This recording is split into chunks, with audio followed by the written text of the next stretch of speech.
नमस्कार, मैं हूं सुधीर चौधरी और डीएनए में आपका बहुत बहुत स्वागत है। जैसा कि आपने अब तक देख लिया होगा, आज से हम डीएनए के ओरिजिनल और बड़े स्टूडियो में वापस आ गए हैं और हमारी ये वापसी पूरे 187 दिनों के बाद हुई है और हम उम्मीद करते हैं कि आज से हम एक बार फिर आपको डीएनए का वही शानदार और भव्य अनुभव दे पाएंगे जिसकी कमी शायद पिछले दिनों आपको खली होगी।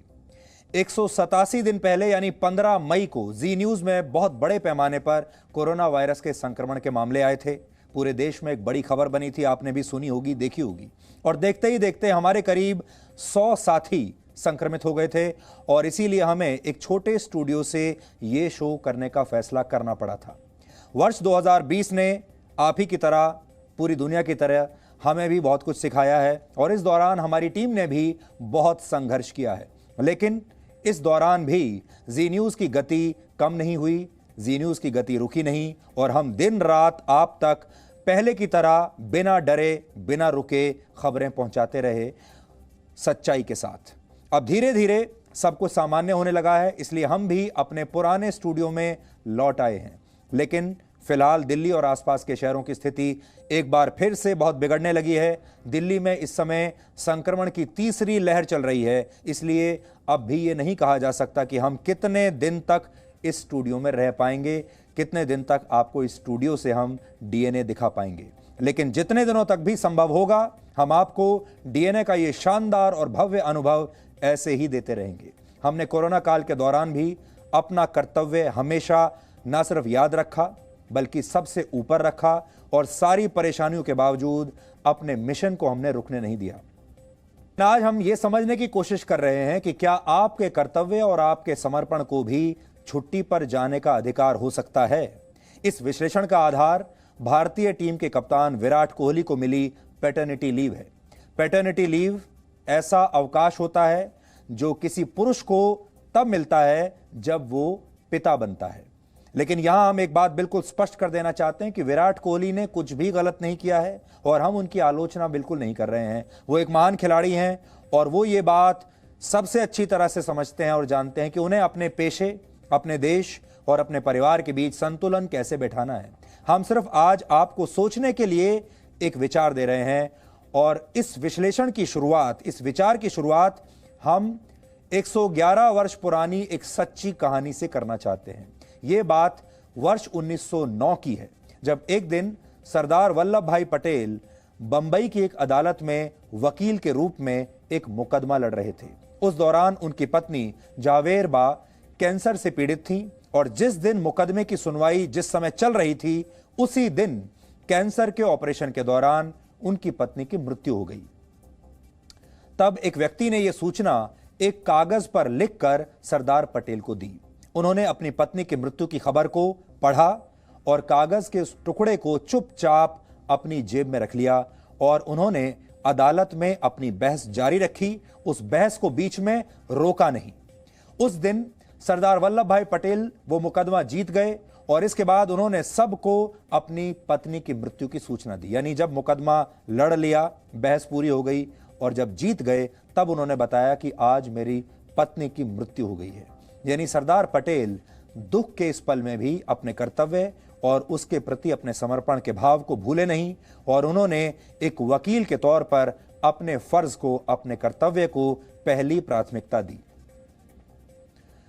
लेकिन 100 वर्षों में बहुत कुछ बदल चुका है। अब लोगों ने अपने कर्तव्यों और परिवार की जरूरतों के बीच संतुलन साधना सीख लिया है। उदाहरण के लिए भारतीय क्रिकेट टीम के कप्तान विराट कोहली ने अपने पहले बच्चे के जन्म के दौरान अपनी पत्नी अनुष्का शर्मा के साथ रहने का फैसला किया है और इसके लिए वो ऑस्ट्रेलिया में होने वाली टेस्ट सीरीज को बीच में ही छोड़कर भारत लौट आएंगे और अनुष्का के साथ उस समय रहेंगे। उन्हें रहना भी चाहिए। भारतीय क्रिकेट टीम इस महीने के अंत में ऑस्ट्रेलिया के दौरे के लिए रवाना होगी, जहां पहले वनडे इंटरनेशनल मैचेस और फिर T20 मैच खेले जाएंगे और इसके बाद 17 दिसंबर से टेस्ट सीरीज की शुरुआत होगी। लेकिन विराट कोहली पहला टेस्ट मैच खेलने के बाद वापस अपनी पत्नी और परिवार के पास भारत लौट आएंगे और बीसीसीआई ने उनकी पैटर्निटी लीव को मंजूरी दे दी है, यानी उनकी छुट्टी सैंक्शन हो गई है। लेकिन आज से 14 वर्ष पहले वर्ष 2006 में विराट कोहली जब दिल्ली की रणजी टीम के लिए खेला करते थे, रणजी ट्रॉफी में दिल्ली की टीम के लिए खेलते थे, तब उन्होंने खेल के प्रति समर्पण का जो भाव दिखाया था, उसके बारे में भी आज आप सबको पता होना चाहिए। ये बात है 9 दिसंबर 2006 की, और तब दिल्ली की रणजी टीम का मुकाबला कर्नाटक की टीम के साथ चल रहा था। दिन की समाप्ति पर विराट कोहली 40 रन बनाकर नॉट आउट थे। दिल्ली की टीम पर फॉलो ऑन का खतरा मंडरा रहा था, और उसी रात दिल का दौरा पड़ने से विराट कोहली के पिता की मृत्यु हो गई। तब सिर्फ 18 वर्ष के विराट कोहली ने सुबह सुबह अपने पिता का अंतिम संस्कार किया और मैच पूरा करने के लिए वापस मैदान पर लौट आए। उन्होंने उस दिन 90 रन बनाए और अपनी टीम को फॉलो ऑन से बचा लिया। ये हैं विराट कोहली। लेकिन अब शायद दौर बदल चुका है। आम लोग और खिलाड़ी प्रोफेशनल हो गए हैं और सब ने अपने कर्तव्यों और परिवारों के बीच सामंजस्य बैठाना सीख लिया है। लेकिन एक जमाने में ऐसा हुआ नहीं करता था। इसे कुछ और क्रिकेटर्स के उदाहरण से समझने की कोशिश कीजिए। ऑस्ट्रेलिया के पूर्व क्रिकेटर एलन बॉर्डर वर्ष 1986 में सिडनी क्रिकेट ग्राउंड में भारत के खिलाफ एक टेस्ट मैच खेल रहे थे। उनकी टीम मैच को किसी तरह से ड्रॉ कराने के लिए संघर्ष कर रही थी, और इसी दौरान उनकी पत्नी ने एक बेटी को जन्म दिया। उस दौरान वो जानते थे कि उनकी बेटी का जन्म होने वाला है। एलन बॉर्डर इस पल के गवाह बनना चाहते थे, लेकिन वो उस समय भारत के खिलाफ अपनी टीम को जिताने की पूरी कोशिश कर रहे थे और मैदान में थे। और इसी दौरान उनकी बेटी का जन्म हुआ, और तब एलन बॉर्डर को इसकी सूचना और इसकी बधाई स्कोर बोर्ड के जरिए दी गई। और उस स्कोर बोर्ड की तस्वीर इस समय आप भी देख रहे हैं। स्कोर बोर्ड पर लिखा है, congratulations on the birth of your daughter Nicole, born this afternoon.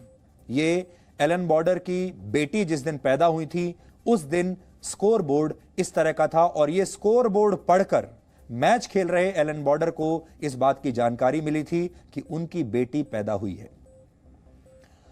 इसी तरह वर्ष 1976 में सुनील गावस्कर न्यूजीलैंड में टेस्ट सीरीज खेल रहे थे, और तभी उन्हें अपने पुत्र रोहन गावस्कर के जन्म की सूचना मिली। सुनील गावस्कर वापस भारत लौटना चाहते थे, क्योंकि भारतीय टीम को जल्द ही अगली सीरीज वेस्टइंडीज के खिलाफ खेलनी थी। लेकिन तब बीसीसीआई ने उन्हें इसकी इजाजत नहीं दी, और तब गावस्कर 2.5 महीने के बाद ही भारत लौट पाए, और उन्होंने इस लंबे इंतजार के बाद पहली बार अपने बेटे रोहन का चेहरा 2.5 महीने के बाद देखा। उस समय वेस्टइंडीज के बॉलर्स अपनी खतरनाक गेंदबाजी के लिए पूरी दुनिया में जाने जाते थे। बहुत तेज गेंद फेंकते थे, बाउंसर्स फेंकते थे, और गावस्कर को डर था कि कहीं अपने पुत्र को देखने से पहले ही वेस्टइंडीज का कोई तेज गेंदबाज उन्हें घायल न कर दे।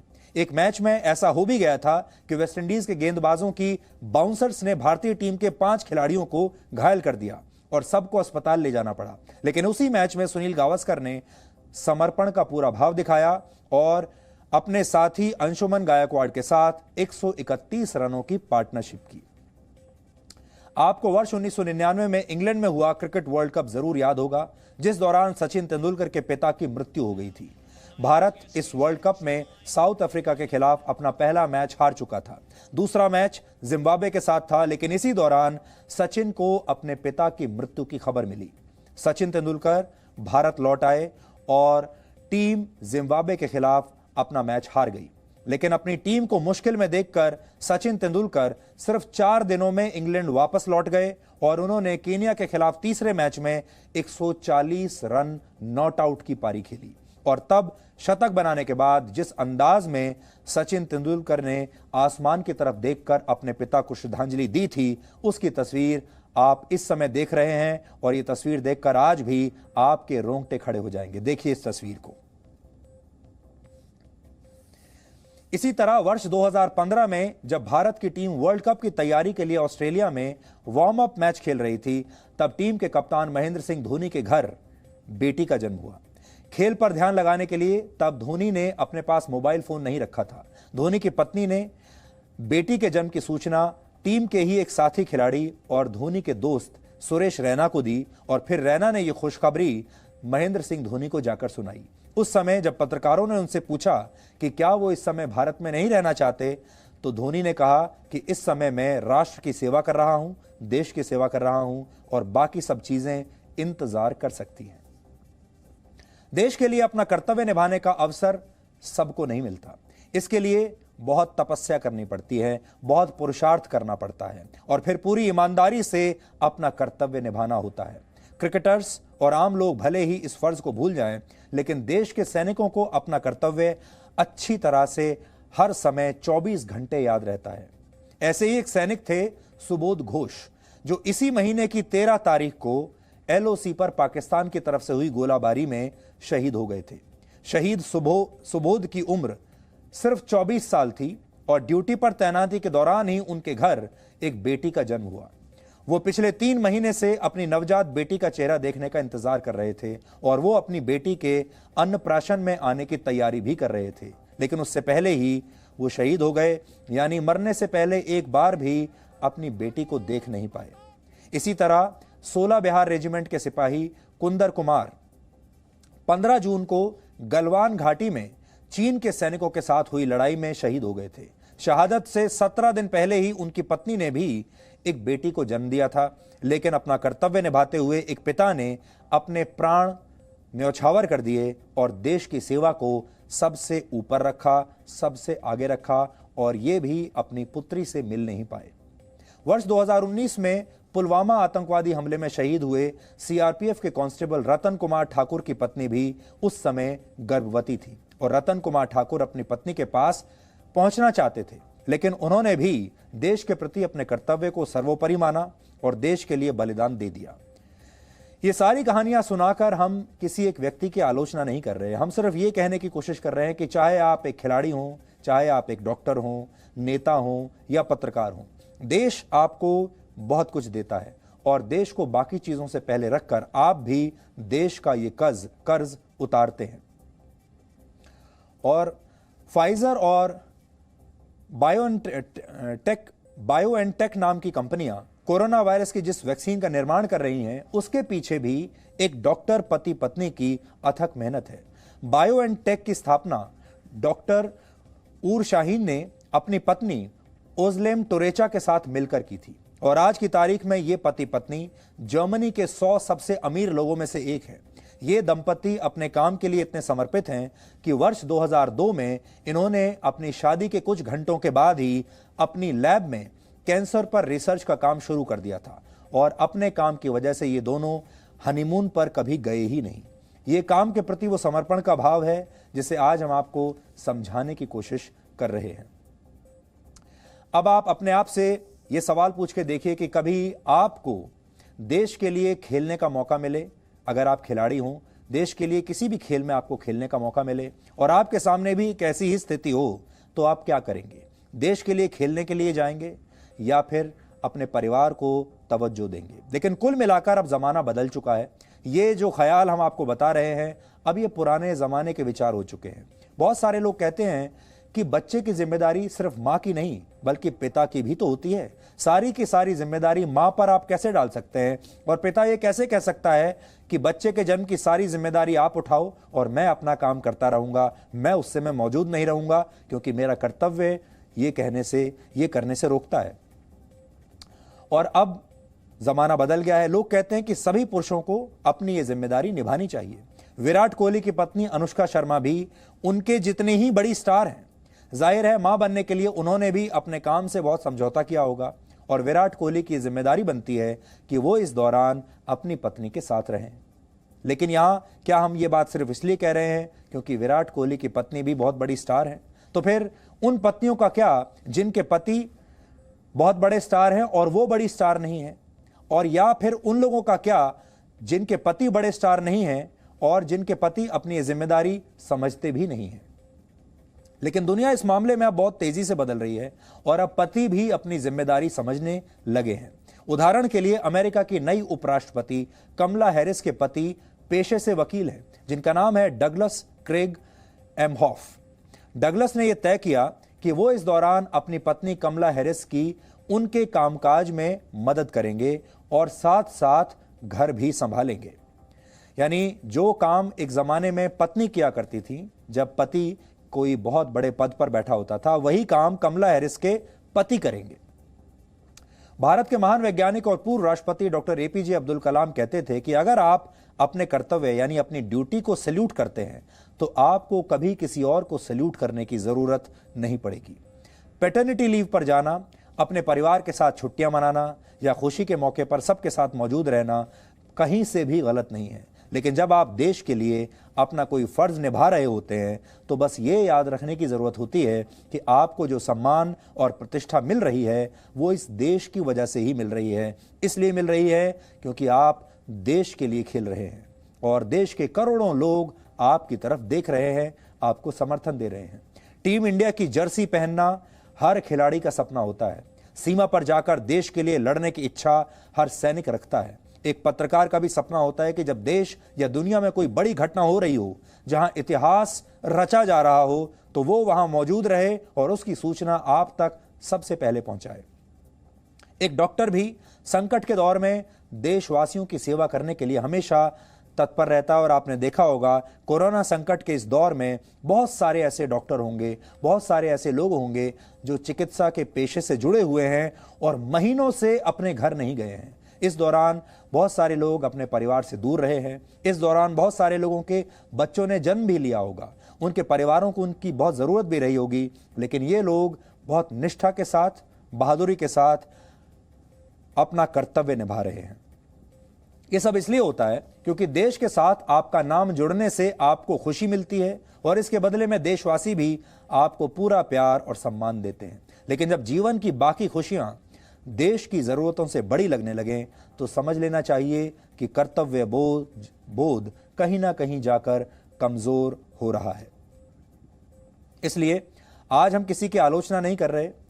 विराट कोहली ने कुछ बुरा नहीं किया है। विराट कोहली बिल्कुल सही कर रहे हैं। वो अपने परिवार के साथ, अपने पेशे के साथ और देश के प्रति अपनी जिम्मेदारियों के साथ एक संतुलन बैठाना चाहते हैं।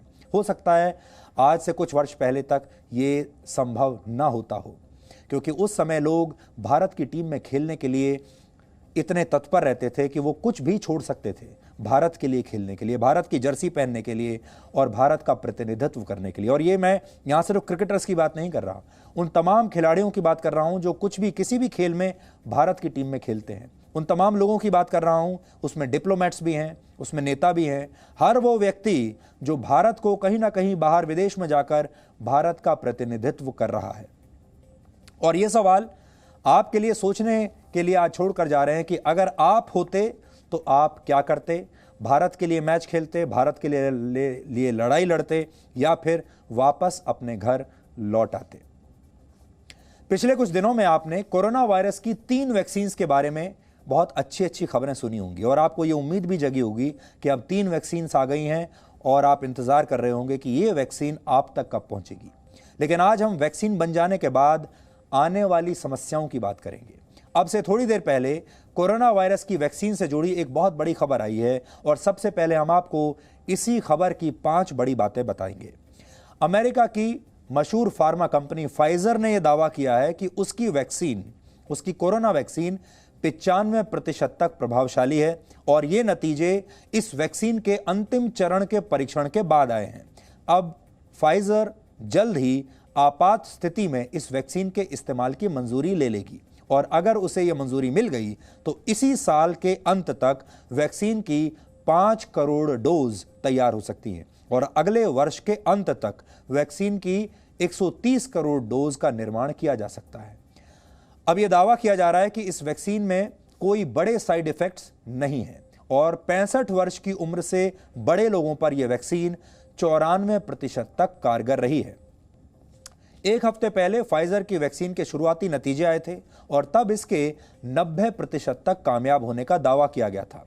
यानी एक हफ्ते बाद आए अंतिम चरण के नतीजों में इस वैक्सीन की सफलता दर 5% और बढ़ गई है, जो कि अच्छी बात है। किसी भी वैक्सीन के निर्माण में वर्षों का समय लगता है और आप कह सकते हैं कि इतने कम समय में कोरोना वैक्सीन का निर्माण एक नया रिकॉर्ड है। अब अंतर्राष्ट्रीय विशेषज्ञ भी इस वैक्सीन की सफलता को एक बहुत बड़ी कामयाबी मान रहे हैं। 2 दिन पहले ही अमेरिका की एक और फार्मा कंपनी मॉडर्ना ने अपनी कोरोना वैक्सीन के 94% से ज्यादा कामयाब होने का दावा किया था। उन्होंने 94.5% सक्सेस का दावा किया था और 95% सफलता के साथ अब फाइजर दुनिया में सबसे आगे निकल गई है और ये आपके लिए एक शुभ खबर है, शुभ समाचार है।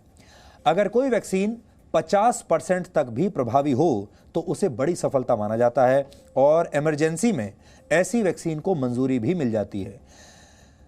जिन वैक्सीन्स की सफलता की दर बढ़ रही है, उन्हें बनाने वाली कंपनियों की मार्केट वैल्यू भी अब लगातार बढ़ रही है। कोरोना वैक्सीन को लेकर दुनिया भर में रिसर्च जारी है। हालांकि वैक्सीन पर रिसर्च ही काफी नहीं है, इसे दुनिया भर के लगभग 750 करोड़ लोगों तक पहुंचाना भी एक बहुत बड़ी चुनौती है। अब आप ये समझिए कि बड़े पैमाने पर कोरोना वैक्सीन का उत्पादन करने में 4 बड़ी समस्याएं क्या हो सकती हैं। एक्सपर्ट्स के मुताबिक अमेरिका की कंपनी नोवावैक्स की वैक्सीन में शार्क मछली के लिवर का तेल, एक खास पेड़ की छाल और लगभग 500 अलग अलग चीजों का इस्तेमाल होता है। हालांकि दूसरी फार्मा कंपनियों ने अपनी वैक्सीन के बारे में इस तरह की जानकारी अभी शेयर नहीं की है और ऐसा किए जाने की संभावना भी नहीं के बराबर है, क्योंकि अभी दुनिया की जो भी कंपनी कोरोना वैक्सीन बनाकर लॉन्च करेगी उसे वैक्सीन बनाने का बड़ा ऑर्डर मिलेगा। हर जगह से ये ऑर्डर मिलेंगे। दूसरी बड़ी बात है, वैक्सीन बनाने में एक विशेष प्रकार के पेड़ की छाल का इस्तेमाल किया जाता है और इसमें आपके इम्यूनिटी सिस्टम को मजबूत बनाने वाले गुण होते हैं। ये पेड़ दक्षिण अमेरिका में पाया जाता है और ये इलाका फिलहाल सूखे की चपेट में है। और एक और समस्या ये भी है कि वर्ष के कुछ महीनों में ही इस छाल को इस पेड़ से निकाला जा सकता है। वैक्सीन में शार्क मछली के लिवर के तेल का इस्तेमाल होना अगली बड़ी चुनौती है।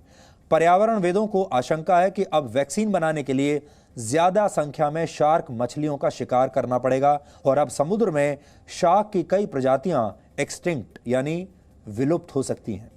वैक्सीन के लिए वायल यानी शीशियां बोरोसिलिकेट ग्लास से तैयार की जाती हैं। किसी आम ग्लास के मुकाबले ये ज्यादा तापमान को भी बर्दाश्त कर सकती हैं। एक अनुमान के मुताबिक वैक्सीन के निर्माण के लिए 20 करोड़ वायल का इस्तेमाल किया जा सकता है। हालांकि दुनिया भर में वैक्सीन को पहुंचाने के लिए इनके उत्पादन को बढ़ाना भी एक बहुत बड़ी चुनौती है। यानी वैक्सीन बनाने का फॉर्मूला तैयार करने के बाद भी कोरोना वायरस को खत्म करना मुश्किल होगा, क्योंकि इस वैक्सीन को पहले बनाना, उसके बाद इसको पैक करना, फिर उसे आप तक पहुंचाना और इसे संभाल कर रखना, इसका डिस्ट्रीब्यूशन करना अपने आप में बहुत बड़ी चुनौती है। अब तक फाइजर वैक्सीन को -70 डिग्री सेल्सियस तापमान पर स्टोर करने की एक बहुत बड़ी चुनौती थी। हालांकि अमेरिका की एक और कंपनी मॉडर्ना ने यह दावा किया है कि उसकी वैक्सीन साधारण फ्रिज के तापमान पर भी स्टोर हो सकती है और 6 महीने तक वैक्सीन को सुरक्षित रखने के लिए उसे केवल -20 डिग्री के तापमान की जरूरत होती है। यानी वैक्सीन को स्टोर करके रखने की समस्या का समाधान हो गया है। हालांकि करोड़ों की संख्या में वैक्सीन को बनाने, उसे स्टोर करने और फिर उसे उचित तरीके से लोगों तक पहुंचाने की प्रक्रिया बहुत ही जटिल होगी और ये लंबे समय तक चल सकती है। आज आपको ये जानकर भी बहुत आश्चर्य होगा कि सिर्फ 1 चम्मच कोरोना वायरस ने पूरी दुनिया को संक्रमित कर दिया है। यानी आप कह सकते हैं कि 1 चम्मच कोरोना वायरस की कीमत दुनिया क्या जाने। इसकी कीमत दुनिया ने 1 साल में देख ली है। 1 चम्मच कोरोना वायरस में कितनी ताकत है और वो पूरी दुनिया को नष्ट कर सकता है। एक अनुमान के मुताबिक दुनिया भर में कोरोना वायरस की कुल मात्रा लगभग 8 मिलीलीटर है। औसतन 1 चम्मच यानी 1 स्पून की क्षमता लगभग 6 मिलीलीटर होती है और कोरोना वायरस की सिर्फ 1 चम्मच से जरा सी ज्यादा मात्रा से दुनिया के 5 करोड़ 60 लाख से ज्यादा लोग संक्रमित हो चुके हैं। इस 1 चम्मच कोरोना वायरस ने पूरी दुनिया को रोक कर रख दिया है, गति को रोक दिया है, पूरी दुनिया में लॉकडाउन लगा कर रख दिया है। ऑस्ट्रेलिया के एक गणितज्ञ हैं जिनका नाम है मैट पार्कर। उन्होंने खुद के बनाए हुए एक फॉर्मूले के आधार पर यह अनुमान लगाया है। सबसे पहले उन्होंने यह पता लगाया कि कोरोना वायरस की कितनी मात्रा से लोग इन्फेक्ट होते हैं। इसके बाद उन्होंने दुनिया भर में हर दिन कम से कम 3 लाख लोगों के संक्रमित होने का एक आंकड़ा लिया। इस फॉर्मूले के आधार पर मैट पार्कर ने दुनिया में कोविड-19 से इन्फेक्टेड लोगों के शरीर में कोरोना वायरस की मात्रा की गणना की। कोरोना वायरस का आकार इतना छोटा होता है, सूक्ष्म होता है कि आप इन्हें अपनी आंखों से देख भी नहीं सकते। मनुष्य की एक कोशिका का साइज करीब 100 माइक्रोमीटर होता है।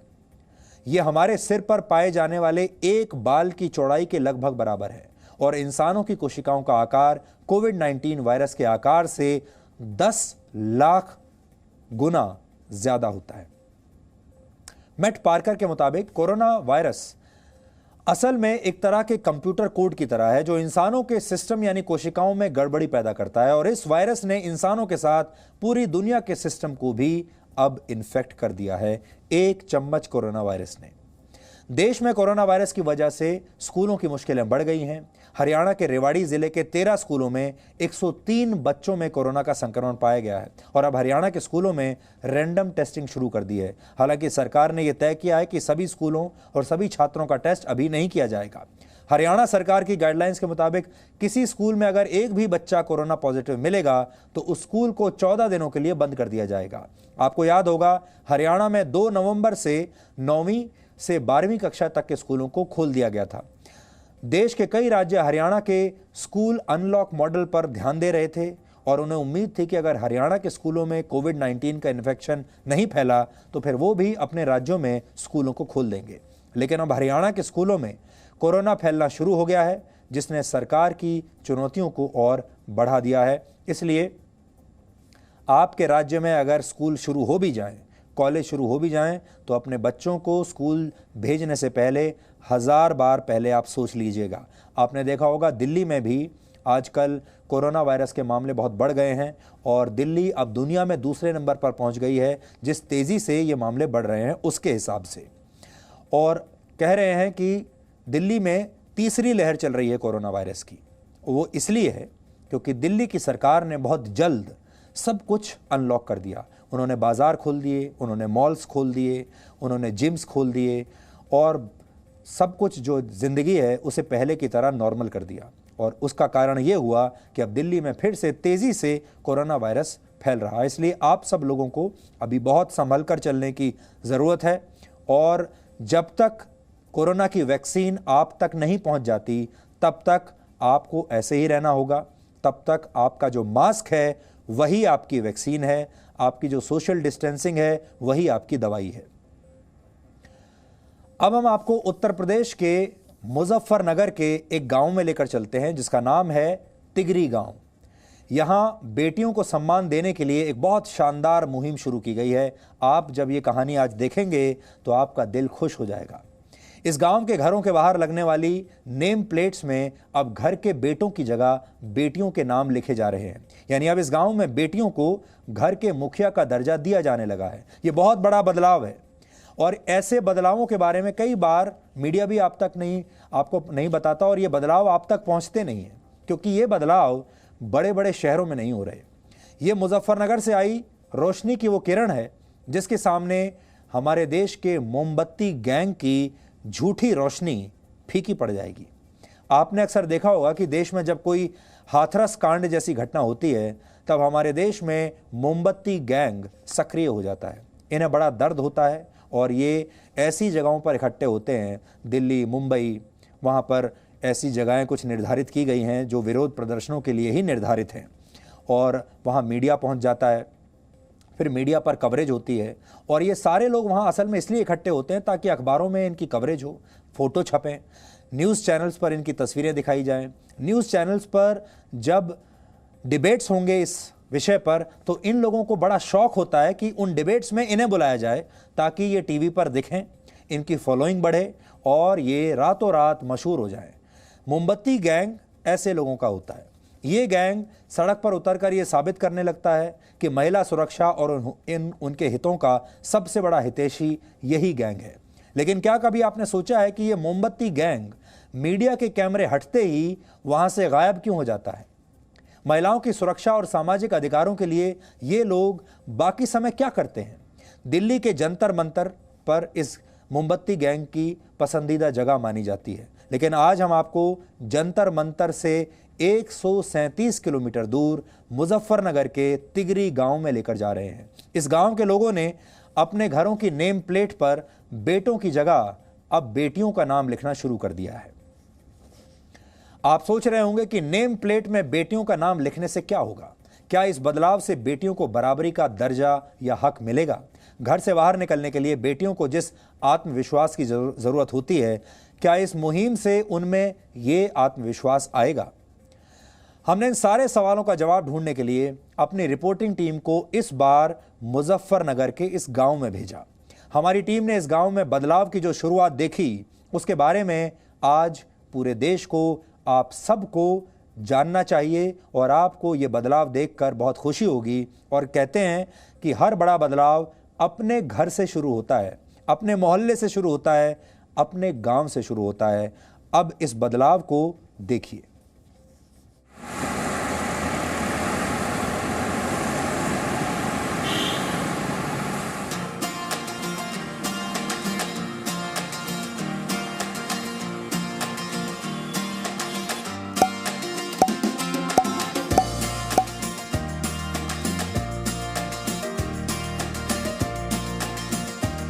हमारा घर पहले हमारे पापा के नाम से जाना जाता था, वो अब मेरे नाम से जाना जाएगा। भैया हमारा नाम होगा, हमारे भैया से पहले हमारा नाम लिया जाएगा कि इसका घर है शिवा का घर से भैया से पहले हमारा नाम लिया जाएगा। हमने कभी सोचा भी नहीं था कि हमारे नाम के उस पर नेम प्लेट लगेगी। पापा बहुत अच्छे है कि उन्होंने हमारे हमें घर से चारदीवारी से बाहर निकाल कर हमें स्कूल के लिए भेजा।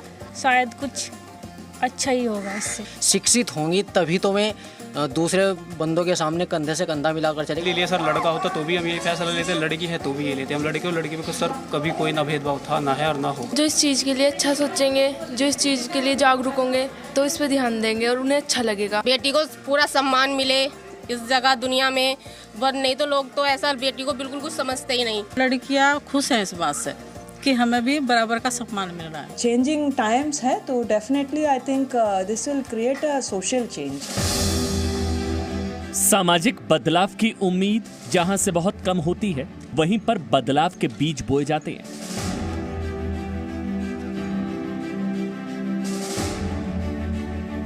ये तस्वीरें पश्चिमी उत्तर प्रदेश के मुजफ्फरनगर के तिगरी गांव की है।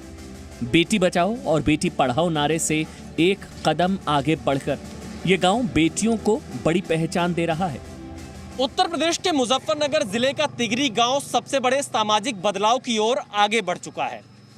तिगरी गांव के घर के बाहर की नेम प्लेट अब बेटियों के नाम पर लगाई जा रही है, यानी बेटे और बेटी के बीच यह गांव फर्क मिटा रहा है। अब बेटों का कॉपीराइट घर के बाहर नाम पर नहीं होगा, बल्कि बेटियां अब आपको इस गांव में एक नई पहचान के साथ दिखाई देंगी। ये गुलफशा और मुस्कान के मकान हैं। गांव में इनकी पहचान अभी तक अपने अब्बा और भाईजान के नाम पर होती थी, लेकिन नई नेम प्लेट ने इन बच्चियों के अरमानों को नई उड़ान दी है। उन्हें वो आत्मविश्वास दिया जिससे वो घर की चारदीवारी से निकल वो जीवन में कुछ बड़ा करने के सपने देख रही हैं। बहुत अच्छा लग रहा है कि हमारे नाम पर भी नेम प्लेट लगाई जा रही है और हमारे समाज में हमें स्थान दिया जा रहा है। बहुत अच्छी बात है कि हमारे नाम पर हमारी घर की नेम प्लेट लग रही है। इससे पहले कभी सोचा भी नहीं था कि ऐसा होगा। और पहले लड़कियों को नीचे तरीके से देखा जाता था, उन्हें कोई पढ़ाता नहीं था, घर की चारदीवारी में बंद करके रखा जाता था। हमारे पापा बहुत अच्छे हैं कि उन्होंने हमें घर से चारदीवारी से बाहर निकाल कर हमें स्कूल के लिए भेजा। और लोग हैं जो कहते हैं कि लड़कियों को पढ़ाकर क्या करोगे, पर हमारे पापा कभी किसी की बात नहीं सुनी और कहते हैं कि लड़कियाँ पढ़ेगी तो समाज बढ़े, हमारी इज्जत बढ़ेगी समाज में। पहले लड़कों के नाम पर ही होता था, लेकिन अब जहाँ भी पूछताछ होती थी केवल पापा का और ये भैया का नाम ही पूछते थे, लेकिन हमारा नाम पूछेंगे तो हमें और भी अच्छा लगेगा कि उसकी लड़की है, हमारे माँ बाप की इज्जत बढ़ेगी। ये लड़की के नाम से भी अपना जाना जाएगा। हाँ, सब जगह पता लग जाएगा भाई लड़की का नाम भी होना चाहिए। हाँ, बच्ची पढ़ लिख रही, पढ़ा रहे ही ना, आगे ना जानकारी होगी, मरने जीने के बारे में सब कुछ जानकारी होगी। तिगरी गांव में हिंदू और मुसलमानों की आबादी लगभग बराबर है। दोनों धर्म के लोग बेटियों का हक दिलाने के लिए बराबरी से जुटे हुए हैं। गांव की बेटियां भी दरवाजे पर अपनी नाम की नेम प्लेट वाली मोहर पर नाज कर रही हैं। बहुत अच्छा लगेगा। पहले घर वालों के नाम से जाना जाता था और अब मेरे नाम से जाना जाता है। लड़कियों को मिल रहा है ये सम्मान, मुझे बहुत अच्छा लगा। हर क्षेत्र में लड़कों को आगे माना जाता है, लेकिन अब अधिकतर हर क्षेत्र में लड़की ही आगे है। ये एक बहुत बड़ा परिवर्तन है। जो माँ बाप अपने बेटा और बेटी में भेदभाव करते हैं वो भेदभाव नहीं करेंगे और वो बेटी को बाहर पढ़ने या कहीं पे जाने के लिए रोक टोक नहीं करेंगे, और इससे एक बहुत बड़ा परिवर्तन होगा हमारे समाज के लिए। तिगरी गांव के लोगों की सोच में बदलाव का ऐसा जुनून है कि किसी ने अपनी 4 महीने की बेटी के नाम की नेम प्लेट लगवा दी है तो कोई अगली दुकान बेटी के नाम पर खोलने को तैयार है। हालांकि अभी भी यहां पर दुकानों पर आपको वही नाम मिलेंगे जो आपको हर शहर और कस्बों में नजर आते हैं। जो लड़के में भेदभाव और लड़की में भेदभाव करते हैं वो करते रहो, लेकिन हम नहीं करते। हम तो जो हमारे लिए लड़का है वही लड़की है, ऐसा ही लड़का है ऐसी लड़की। हम जितना ही अपनी लड़की को पढ़ाएंगे उतना ही हम लड़के को पढ़ाते। हमारे लड़का नहीं हुआ हमें दुख नहीं है, हमें तो जब से हमारी लड़की हुई हमें सुख ही, हमें बहुत खुशी है इस बात की। देखिए ये अक्षय है, मात्र 4 महीने की ये बेटी है और आप अब इसके नाम पर ये एक नई पहचान बन रही है। इसके नाम पर इसके घर को जाना जाए। अब किस नाम से आपके घर का पता पूछ कर आएंगे? देवर्षि के नाम से, और हमारे घर के बच्चों के नाम से। हमारे घर के सब बच्चे इक्वल है। हमारे 2 बच्चे यहाँ पे नहीं रहते, बड़े भैया के बच्चे, उसके नाम से, छोटे बेटे के नाम से दुकान पे है, और सब हम चाहते हैं कि दुकान छोटे बेटे के नाम से हो और घर का नाम देवर्षि के नाम से हो। अब घर का कोई पता पूछ के आए तो देवर्षि के नाम से आए। कीर्तिमान ट्रेडर्स, ये दुकान का नाम परिवार के एक बेटे के नाम पर रखा गया है और इसी परंपरा को खत्म करने की शुरुआत मुजफ्फरनगर का यह गांव कर रहा है। बेटे का नाम तो आपने बहुत ही अच्छे तरह से रख दिया, दुकान बेटी के नाम पर नहीं सोचा कि दुकान का नाम रखा जाए? वो सबसे छोटा है, वो इसलिए रख दिया था।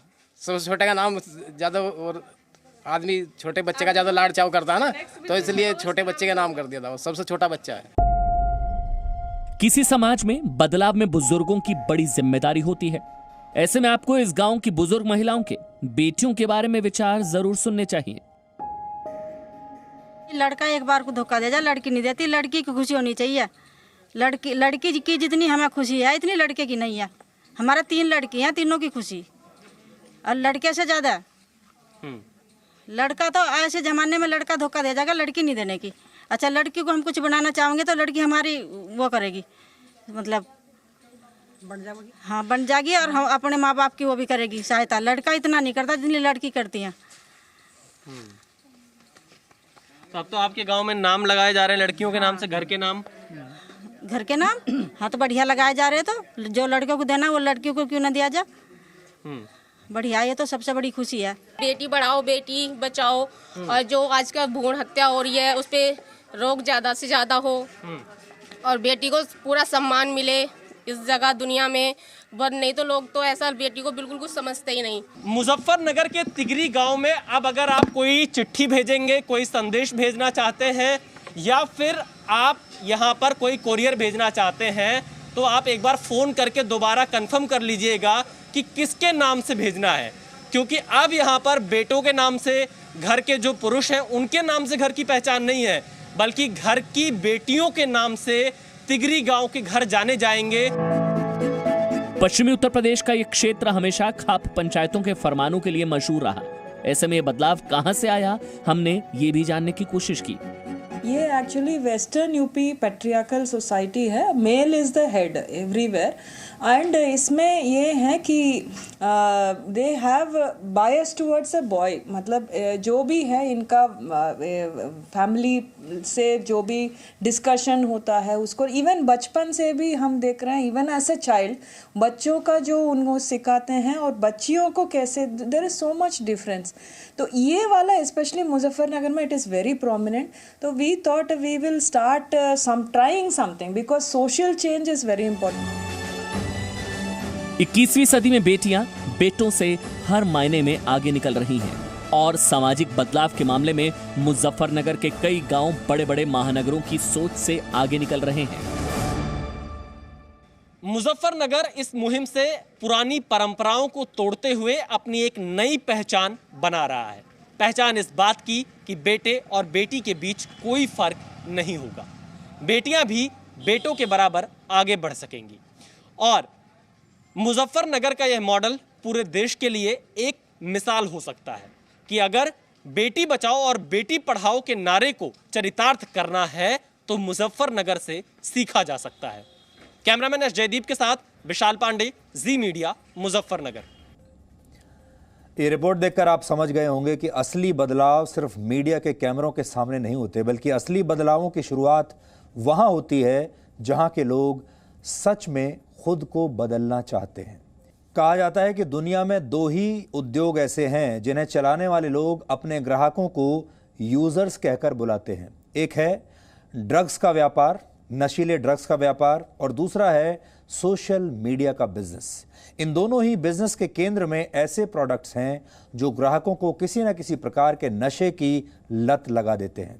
ड्रग्स के नशे के बारे में आप पिछले कुछ दिनों से बहुत कुछ सुन रहे होंगे, पढ़ रहे होंगे, देख रहे होंगे, लेकिन आज हम सोशल मीडिया के नशे की बात करना चाहते हैं।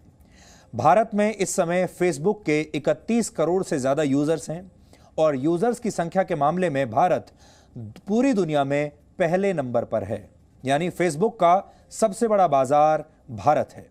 भारत में ट्विटर के यूज़र्स की संख्या 18 करोड़ से ज़्यादा है और इस मामले में अमेरिका और जापान के बाद भारत तीसरे नंबर पर है, यानी फेसबुक की तरह ट्विटर के लिए भी भारत एक बहुत बड़ा बाजार है। आप लोग बहुत बड़ा बाजार हैं। फेसबुक, ट्विटर और गूगल जैसी कंपनियों पर इन दिनों ये आरोप लग रहे हैं कि ये कंपनियां अपने यूजर्स को गुमराह कर रही हैं और लोगों को सोशल मीडिया की लत लगाकर ये कंपनियां लोगों के पर्सनल डेटा का भी अपने फायदे के लिए इस्तेमाल कर रही हैं। इन आरोपों की जांच के लिए इन दिनों अमेरिका की संसद में इन बड़ी टेक कंपनियों के खिलाफ एक सुनवाई चल रही है। इस सुनवाई के दौरान कल फेसबुक के सीईओ मार्क जकरबर्ग और ट्विटर के सीईओ जैक डॉर्सी को तलब किया गया था। इन कंपनियों पर यह आरोप है कि ये कंटेंट में अपने हिसाब से बदलाव करते हैं। कौन सा कंटेंट ठीक है, कौन सा ठीक नहीं है, इसका फैसला ये कंपनियां आप पर नहीं छोड़ती। ये फैसला ये खुद लेती हैं और अपनी मर्जी से किसी कंटेंट को प्रमोट करती हैं तो किसी को रोक देती हैं।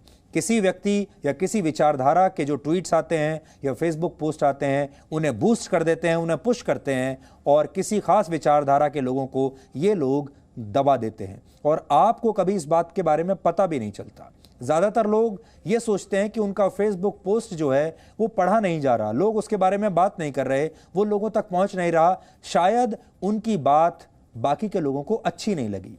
ट्विटर पर भी कई बार आप कुछ ट्वीट करते हैं तो आप देखेंगे कि ज़्यादा रीट्वीट नहीं हो रहा है, लोग उसके बारे में रिएक्ट नहीं कर रहे हैं। आपको शायद ऐसा लगने लगेगा कि आपका विचार लोगों को अच्छा नहीं लग रहा, लेकिन ऐसा नहीं है। लोगों तक तो ये फैसला करने की बात पहुंची ही नहीं है। ट्विटर और फेसबुक ये फैसला खुद ले लेते हैं कि वो आपके ट्वीट को आगे बढ़ने देंगे या वहीं के वहीं दबा देंगे, आपके फॉलोअर्स को और बढ़ने देंगे या आपके फॉलोअर्स को वहीं के वहीं रोक देंगे। वो ये देखते हैं कि उनका हित किस में है। अमेरिका की संसद में सुनवाई के दौरान फेसबुक और ट्विटर पर यह आरोप भी लगा कि इन टेक कंपनियों के मोबाइल फोन एप्लीकेशंस इस तरह डिजाइन किए गए हैं कि लोग इन ऐप्स का ज्यादा से ज्यादा इस्तेमाल करें और लोगों को इनकी लत लग जाए, एडिक्शन हो जाए। इन आरोपों पर मार्क जकरबर्ग ने अपना पक्ष रखते हुए यह दलील दी है कि फेसबुक का डिजाइन ऐसा नहीं है कि लोगों को इसकी आदत पड़े या फिर इसकी लत लग जाए। वो ये कहते हैं कि बाय डिजाइन फेसबुक ऐसा है ही नहीं। हालांकि ट्विटर के सीईओ जैक डॉर्सी ने यह मान लिया है कि ट्विटर जैसे सोशल मीडिया प्लेटफॉर्म्स का इस्तेमाल करना अब लोगों की आदत बन सकता है, यानी लोगों को इनकी लत लग सकती है। इन कंपनियों के मालिक और संस्थापक भले ही कोई भी दलील देते हों, लेकिन एक बात सच है कि मुफ्त में सेवाएं देने का लालच देकर इन कंपनियों ने लोगों को अपने प्रोडक्ट्स की लत लगा दी है। और जैसा हम बार बार आपको ये बताते आए हैं, जब कोई कंपनी अपने प्रोडक्ट आपको मुफ्त में देती हैं तो आप खुद उस कंपनी के एक प्रोडक्ट बन जाते हैं।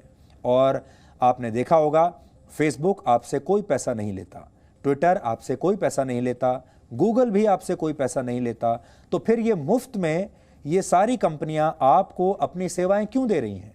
इनका फ़ायदा क्या है?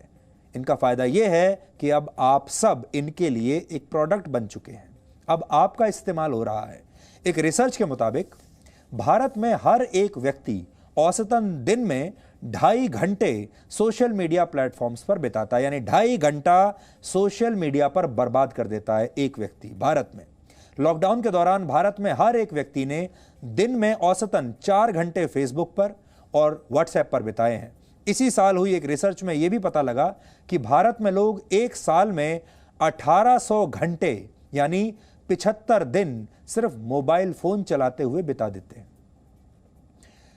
अब सोचिए कि जब इतना समय भारत के लोग मोबाइल फोन पर बिता रहे हैं तो फिर ये काम कब करेंगे, छात्र पढ़ाई कब करेंगे? ऐसे में ये सवाल उठता है कि क्या अब सोशल मीडिया से ऑफलाइन होने का समय आ गया है? और अगर आप सोशल मीडिया से एक ब्रेक लेना चाहते हैं तो आप ऐसा कैसे कर सकते हैं, क्योंकि एक ऐसा ब्रेक है जो आप अगर चाहेंगे भी तो ले नहीं पाएंगे, क्योंकि अब आपको इस नशे की लत लग चुकी है। अब आप आधा घंटा भी, 15 मिनट भी, 10 मिनट भी शायद अपने मोबाइल फ़ोन से और सोशल मीडिया से दूर नहीं रह पाएंगे। इसकी तलब लगती है, आपको थोड़ी थोड़ी देर में इसकी तलब लगेगी और आपका हाथ अपने आप आपके मोबाइल फ़ोन तक चला जाएगा और उसके बाद आप अपने आप, आपको पता भी नहीं चलेगा कि आप अपने मोबाइल फ़ोन को बार बार चेक करेंगे और देखेंगे कि आपके नोटिफिकेशंस तो नहीं आए हुए। यही इसका नशा है। और अगर आप ऐसा करते हैं, सुबह उठते ही अगर आप सबसे पहले अपना मोबाइल फ़ोन चेक करते हैं, रात में सोने से पहले जो आखिरी काम आप करते हैं अगर वो आपका मोबाइल फ़ोन चेक करना है, और दिन भर में हर 5-10 मिनट में अगर आप अपना मोबाइल फ़ोन बार बार देखते हैं, तो आप समझ लीजिए कि आप इसके एडिक्ट हो चुके हैं। अब आप इस नशे के शिकार हो चुके हैं और अब आप चाहकर भी इससे ब्रेक नहीं ले सकते। अमेरिका के हार्वर्ड मेडिकल स्कूल की एक नई रिसर्च के मुताबिक सोशल मीडिया की लत को छोड़ना उतना मुश्किल नहीं है जितना आप समझ रहे हैं, लेकिन इसके लिए आपको कुछ उपाय अपनाने होंगे। इसके कुछ खास उपाय हैं, तो अगर आप ऐसा करना चाहते हैं तो इन उपायों को आप ध्यान से सुन लीजिए, समझ लीजिए, चाहें तो आप नोट भी कर सकते हैं। सबसे पहले आप अपने मोबाइल फ़ोन पर इन सोशल मीडिया प्लेटफॉर्म्स के नोटिफिकेशंस को बंद कर दीजिए। ये बहुत सरल उपाय है, क्योंकि अगर आपको नया नोटिफिकेशन मिलेगा ही नहीं तो शायद आप बार बार अपना फ़ोन चेक नहीं करेंगे। आप ऐसी गतिविधियों में ज़्यादा समय बिताएं जिनमें आपकी रुचि ज़्यादा है। अब क्या आपको इस बात का एहसास भी है कि आपकी रुचि सोशल मीडिया के अलावा किस चीज़ में है? ये आपको सोशल मीडिया से दूर रखने में मदद कर सकता है अगर आपको ये समझ में आ जाए कि आपकी रुचि किस में है, आपकी हॉबी क्या है। आप मोबाइल फ़ोन के इस्तेमाल करने का समय निर्धारित भी कर सकते हैं। ऐसा करने पर आप उतनी ही देर मोबाइल फ़ोन का इस्तेमाल करेंगे जितना आपके पास समय होगा और या जितना आपके लिए ज़रूरी है, आवश्यक है। इससे आप मोबाइल फ़ोन के बेवजह इस्तेमाल से बच सकते हैं। आप रात में सोने से कुछ घंटे पहले अपने मोबाइल फ़ोन को अपने आप से दूर रख दीजिए और जब तक बहुत ज़रूरी ना हो अपना मोबाइल फ़ोन चेक मत कीजिए। अगर आप इनमें से कोई भी उपाय नहीं कर पा रहे हैं तो इसके लिए आप ऐसी ऐप्स का इस्तेमाल भी कर सकते हैं जो आपको ये याद दिलाने का काम करती हैं कि आपने निर्धारित सीमा से ज़्यादा समय सोशल मीडिया पर बिता लिया है और अब इससे ब्रेक लेने का समय आ गया है। ऐसे में कुछ मददगार ऐप्स के नाम इस समय आपकी टीवी स्क्रीन पर हैं। आप चाहें तो इन ऐप्स का इस्तेमाल कर सकते हैं। ये ऐप्स आपकी मदद करेंगी। ज़रूरत से ज़्यादा सोशल मीडिया इस्तेमाल करने का नुकसान ये होता है कि यहाँ आप अनजान लोगों से संपर्क तो बना लेते हैं लेकिन असल जीवन में उनसे संवाद नहीं कर पाते और ये आभासी दुनिया आपको लोगों और रिश्तों के बारे में अक्सर गलत फहमियों का शिकार बना देती है। आप एक नकली दुनिया में जीते हैं, वो एक नकली यूनिवर्स है। उस यूनिवर्स में जो भावनाएं आपको देखने को मिलती हैं, महसूस करने को मिलती हैं, वो भावनाएं भी गलत होती हैं। क्या हिट हो रहा है, क्या फ्लॉप हो रहा है, उसके मापदंड भी अक्सर गलत होते हैं। बहुत बार आपको ऐसा लगता है कि सोशल मीडिया पर जो ट्रेंड कर रहा है शायद दुनिया के लोगों की, देश के लोगों की वही सोच है और लोग सिर्फ उसी विषय के बारे में और उसी विचारधारा के बारे में बात कर रहे हैं। ये एक नकली आभास है क्योंकि आजकल सोशल मीडिया पर कुछ भी ट्रेंड हो सकता है। आजकल सोशल मीडिया पर बॉट्स आ गए हैं, मार्केटिंग एजेंसीज आ गई हैं और अलग अलग लोगों के अपने निजी हित हैं। बड़ी बड़ी पॉलिटिकल पार्टीज के आईटी सेल लगे हुए हैं और वो जिस विषय को चाहें उसे ट्रेंड करवा सकते हैं और देश की भोली भाली जनता ये सोचने लगती है कि ये विषय ट्रेंड कर रहा है, इसका मतलब देश यही सोच रहा है। बड़े बड़े न्यूज़ चैनल्स के जो एडिटर हैं और न्यूज़ रूम्स की जो टीम है वो सोशल मीडिया देखकर अपने चैनल का कंटेंट डिसाइड कर लेती हैं। सोशल मीडिया पर हर व्यक्ति खुद को खुशहाल और आनंद से भरा हुआ दिखाना चाहता है। लोगों की देखा देखी आप भी अपने बारे में ऐसी ही झूठी कहानियां गढ़ने लगते हैं और धीरे धीरे आपका पूरा व्यक्तित्व भी इसी झूठ का शिकार हो जाता है। ये सब नकली होता है। इसका सबसे बड़ा नुकसान ये है कि आप सोशल मीडिया का ज़रूरत से ज़्यादा इस्तेमाल करके डिप्रेशन और बेचैनी जैसी समस्याओं का शिकार हो सकते हैं। इसलिए फेसबुक की वॉल से दूसरों के जीवन में झांकने की बजाय आप अपने जीवन में असली खुशी और असली आनंद की ऐसी फायरवॉल बनाइए जिसे पार करके सोशल मीडिया का नशा आप तक ना पहुंच सके। सोशल मीडिया की बात हो ही रही है तो आपको हम ये भी बता दें, एक नया अपडेट आया है ट्विटर को लेकर।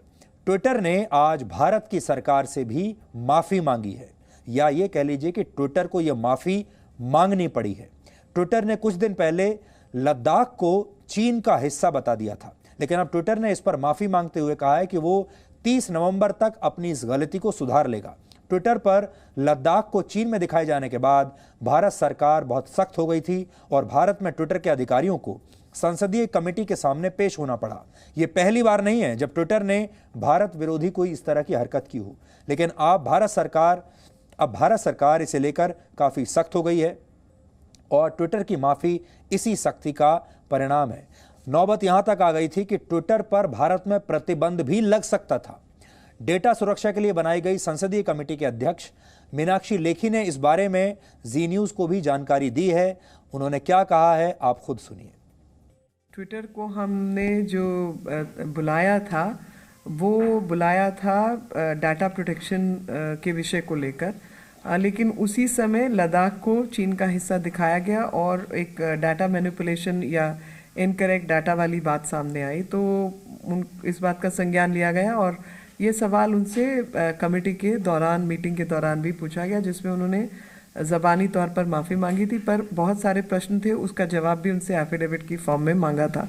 अब वो एफिडेविट रिसीव हुआ है और उस एफिडेविट में उन्होंने स्पष्ट शब्दों में अपनी गलती का एहसास और हमारी भावनाओं को, हमारी मतलब देश की जनता की भावनाओं को दुख पहुंचाने का माफ़ी मांगी है और साथ ही अपने एफिडेविट के माध्यम से ये भी कहा है कि 30 नवंबर 2020 तक वो इसको शुद्ध कर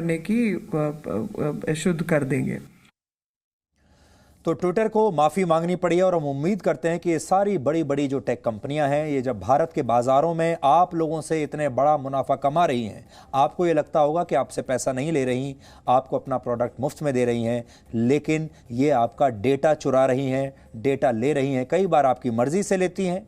आप अपनी मर्जी से इसलिए दे देते हैं क्योंकि आप मुफ्त में इनके सामान का प्रयोग कर रहे हैं, और कई बार ये आपको बिना बताए भी आपका डेटा ले लेती हैं और ये डेटा आपका बाजार में बिकता है और इन्होंने आपको ही एक प्रोडक्ट अब बनाकर रख दिया है और आप ही की बोली, आपकी पसंद और नापसंद की बोली अब ये कंपनियां बाजार में लगा रही हैं। और जैसा हम आपको बार बार बता रहे हैं, ट्विटर पर जो कुछ हो रहा है, जो ट्रेंड हो रहा है, किसके फॉलोअर्स बढ़ रहे हैं, किसके कम हो रहे हैं, इसे लेकर अब आपको सावधान हो जाना चाहिए।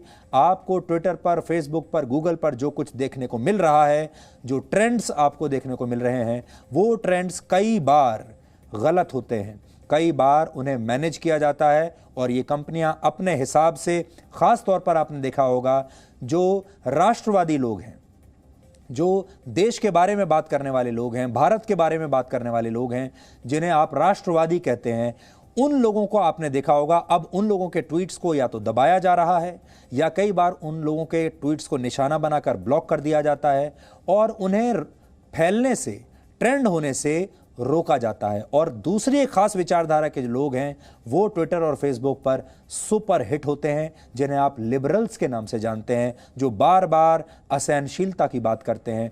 ऐसे लोगों के फॉलोअर्स भी बढ़ते हैं, ऐसे लोगों के ट्वीट्स भी ट्रेंड करते हैं और इसके पीछे जो राज है, जो फॉर्मूला है, वो इन लोगों के जो बड़े बड़े आका ऊपर बैठे हुए हैं फेसबुक और ट्विटर पर, वो लोग एक रिमोट कंट्रोल से ये सब कुछ मैनेज कर रहे हैं और भारत के 135 करोड़ लोग इस नकली दुनिया में जीते रहते हैं।